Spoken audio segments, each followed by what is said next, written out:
अध्यात्म विज्ञान कोई धर्म या संप्रदाय नहीं है, ये स्पिरिचुअल साइंस है जो कुदरत के कानून पर आधारित है। ये विज्ञान पूरे ब्रह्मांड के सभी रहस्यों को उजागर करता है और जीवन के सभी पहलुओं को समझने के लिए एक नई दृष्टि देता है। इसी को आर्ट ऑफ विजन कहते हैं, दुनिया को देखने की एक नई दृष्टि, जो अध्यात्म विज्ञानी परम पूज्य स्वामी श्री कमलेशानंद जी के निर्देशन में सनातन सत्य का अनुसंधान कर हमारे जीवन को प्रकाशित करे। जय सच्चिदानंद।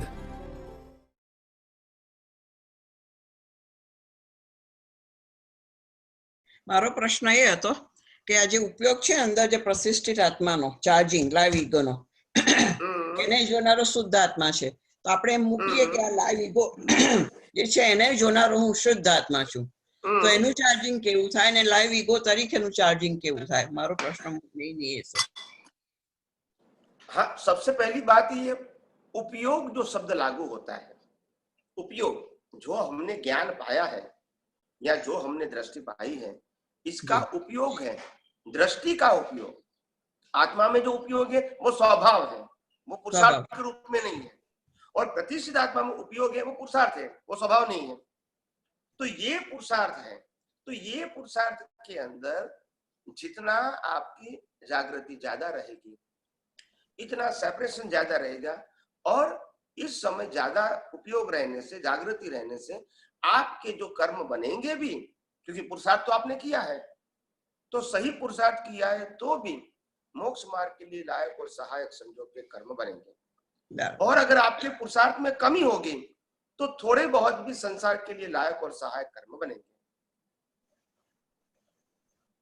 कमी એટલે સંસારની ઈચ્છાઓ એ हाँ, પણ જે क्योंकि आप 100% सेपरेट नहीं रह सके। રાઈટ, એટલે ડિસ્ચાર્જ થતી ઈચ્છાઓમાં પણ સેપરેટ રહેવાનું ટોટલ। ऑफ कोर्स, क्योंकि डिस्चार्ज का मतलब ही वो तो अपने आप खत्म होती है, हम जुड़ जाते हैं तो जिससे और और इसीलिए मैंने बार बार कहता हूँ कि मन वचन काया चाहे तुम्हारा है चाहे दूसरे का है, इसमें डीप में जाने की जरूरत नहीं है। એ તો જતા જ નથી। પ્રકૃતિમાં હવે ઊંડા જવાની જરૂરત નથી, કુદરતી રચના કહ્યું એટલે ટોટલી બધું આવી ગયું અંદર, કારણ કે અને એના લીધે તમારો આ ખીલતું જાય છે દર્શન, કારણ કે એક વખત તમે એ મૂકી દો છો એટલે પછી ઊંડા ઉતરવાનો ક્વેશ્ચન જ નથી, બરાબર?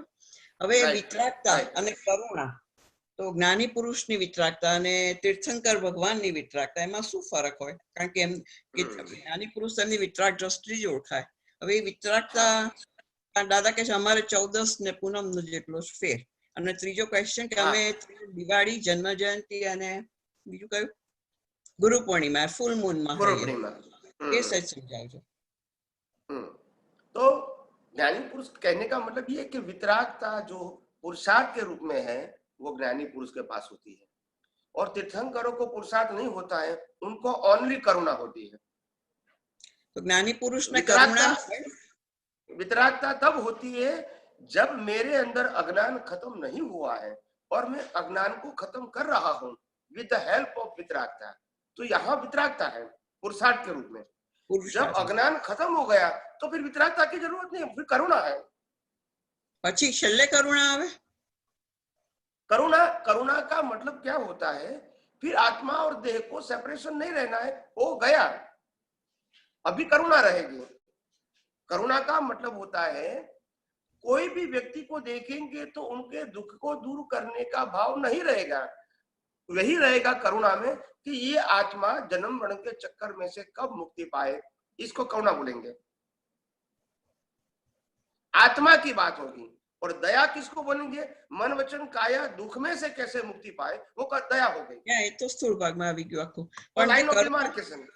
રાઈટ રાઈટ, કારણ કે દયાની પાછળ પેલી નિર્દયતા પણ હોય, દ્વંદ છે આખો, જે કરુણામાં બીજું હોતું જ નથી। પણ દાદા ભગવાન ને કરુણામૂર્તિ કહે, દાદા કે અમને કશાની ભીખ નથી, રાઈટ, કોઈનું માલિકીપણું નથી। એ વિતરાગતાની करुणा, वो ज्ञानी पुरुष को वितरागता कहो, करुणा कहो, ये शब्द प्रयोग ज्ञानी पुरुष के लिए कर सकते हैं, मगर वो पुरुषार्थ के रूप में होता है। पुरुषार्थ और तीर्थंकर को स्वभाव के रूप में होता है, पुरुषार्थ में रूप में नहीं होता है। હવે જે આપ દાદા ભગવાન કહેતા ને કે 3 દિવસ અમે સંપૂર્ણ વિતરાગ હોઈએ, અમે ખટપટ ના કરીએ, અમે અમારા સ્વભાવમાં, તો તો એ કેવળ જ્ઞાન સ્વરૂપમાં તે વચ્ચે બેસી ગયા હોય તે વખતે એમનું સ્થિતિ नहीं, केवल ज्ञान तो नहीं हो, केवल ज्ञान तो नहीं कहेंगे इसको, मगर केवल दर्शन बोल सकते हैं। केवल दर्शन, केवल दर्शन में हो सकते हैं, मगर आपको एक बात प्रिंसिपली समझनी पड़ेगी। ये ज्ञानी पुरुष की जो उन्होंने खुद ने अपने लिए जो क्लैरिटी बनाई है वो साफ बताती है कि with in 3 days out of 365 days, correct, हम संपूर्ण होते हैं। यानी ये 3 दिन हमारे को संपूर्ण दशा होती है, यानी केवल दर्शन, यानी देह और आत्मा टोटली अलग रहता है। मगर बाकी के दिन हमको भी पुरुषार्थ करना पड़ता है, जागृति रखनी पड़ती है, उपयोग रखना पड़ता है। आप समझ आए?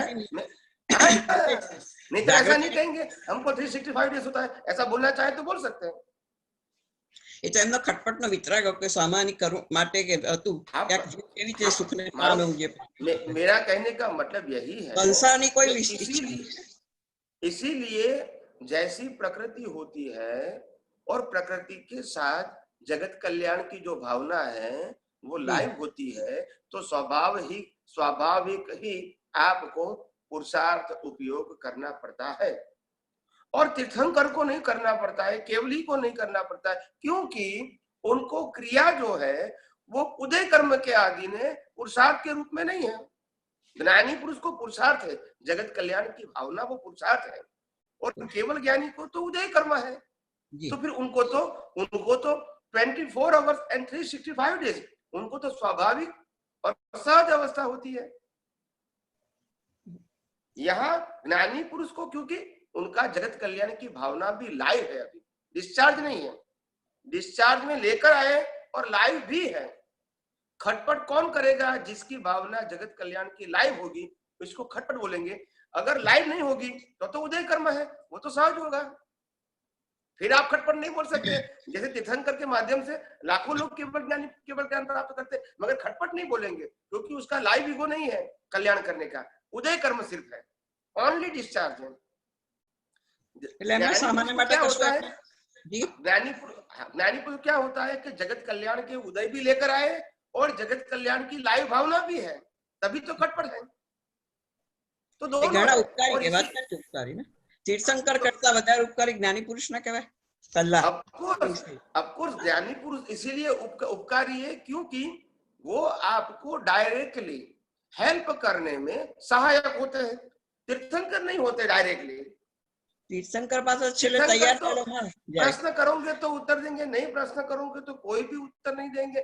मगर ज्यादा ज्ञानी पुरुष कैसे खटपटिया का मतलब होता है आपको आपका कल्याण करने की भावना उनकी लाइव होती है जब आप उनके पास जाते हैं। तो तीर्थंकर को तो आप आते नहीं आते कोई फर्क नहीं होता है उनको, तो क्योंकि सब डिस्चार्ज है जी, क्या तो ये प्लस पॉइंट है। तो इसीलिए ज्ञानी पुरुष का महिमा ज्यादा है तीर्थंकर से, और खास करके कलयुग में जो तीर्थंकर होते ही नहीं है तो ज्ञानी अनुभवी ज्ञानी पुरुष का ही महिमा होता है, बराबर। क्योंकि अभी तो तीर्थंकर इस काल में इस क्षेत्र में है ही नहीं, तो ज्ञानी पुरुष का ही इंपॉर्टेंट है। तो वितराग खटपटिया हो एमा गमो अणगमो राग द्वेष तो ना ज होय ऑफ कोर्स, पण गमो अणगमो लाइक डिसलाइक होय थोड़ું ઘણું કે डिस्चार्ज में ऐसा जैसे कॉन्सेप्ट होता है, उनको ज्ञानी पुरुष को राग द्वेष संसारिक बाबत में नहीं होते हैं। अच्छा, मगर जगत कल्याण की बाबत में हो सकती है क्योंकि वहां वो एक्टिव है, वो लाइव है। कि जैसे भी मैं आपको कितना ज्ञान देता हूँ, आपके सामने आपके लिए कितना समय में स्पेंड करता हूँ, इतनी बात क्यों नहीं समझते? तो ये वितरागता के एंगल से उनको गमा अणगमा हो सकता है, संसार की बाबत में नहीं होता है। राइट એટલે જગત કલ્યાણ ના ખટપટ માટે એમને सब्जेक्ट टू जगत कल्याण, सब्जेक्ट टू मुक्ति के लिए खटपट होती है, तो वो उनके लिए गमा अणगमा हो सकता है, संसार की बाबत में नहीं होता, वो सब्जेक्ट से परे हो गए वो। तो वितरागताની बिगिनिंग આપણે ફોલો કરીએ કુદરતી રચના અને આ બધા સિદ્ધાંતો, તો बिगिनिंग શરૂ થાય ને વિતરાગતાની આખી મહાત્મામાં।